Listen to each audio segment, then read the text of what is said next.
এক গ্রামে বাস করত এক গরিব কৃষক। তার নিজের সামান্য জমি ছিল, যেটা চাষ করে কোনো রকমে দিন কাটত। একদিন কৃষক মাঠে কাজ করার সময় একটি আওয়াজ শুনতে পায়। ও, কেউ আছো? আমাকে বাঁচাও। এই আওয়াজটা কোথা থেকে আসছে? কৃষক সামনে গিয়ে দেখতে পায় একটি পাখি মাটিতে পড়ে আছে। আরে, একটা ছোট পাখি। কে এমন নিষ্ঠুর তোমাকে আঘাত করেছে? আমি তোমাকে আমার বাড়ি নিয়ে যাচ্ছি। কৃষক পাখিটিকে খুব যত্ন করে বাড়িতে নিয়ে যায়।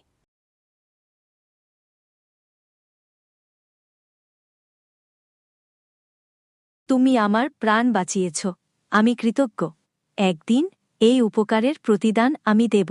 একদিন পর এক ভয়াবহ খরা পড়ে। কৃষকের জমির সব ফসল শুকিয়ে গেল। ঘরে খাবার নেই, পেটে ভাত নেই। ভগবান, আর কত কষ্ট দেবেন?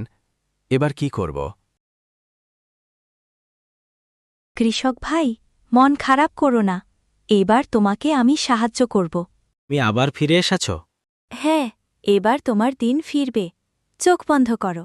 কৃষক চোখ খুলে দেখে সামনে সোনার মতো উজ্জ্বল কিছু বীজ। এই জাদুর বীজগুলো তোমার জন্য। এগুলো তোমার জমিতে বপন করো। ফল দেখবে নিজে।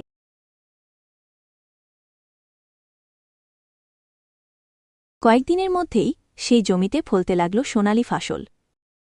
তোমার জন্যেই আজ আমার জীবন পাল্টেছে। তুমি আমার বন্ধু, আমি কোনোদিন তোমাকে ভুলব না। এই গল্প আমাদের শেখায়, একটু সহানুভূতি, একটু দয়া কখনো বৃথা যায় না।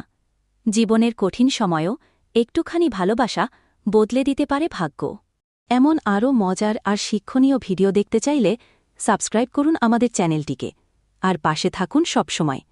বেল আইকনে ক্লিক করতে ভুলবেন না যেন।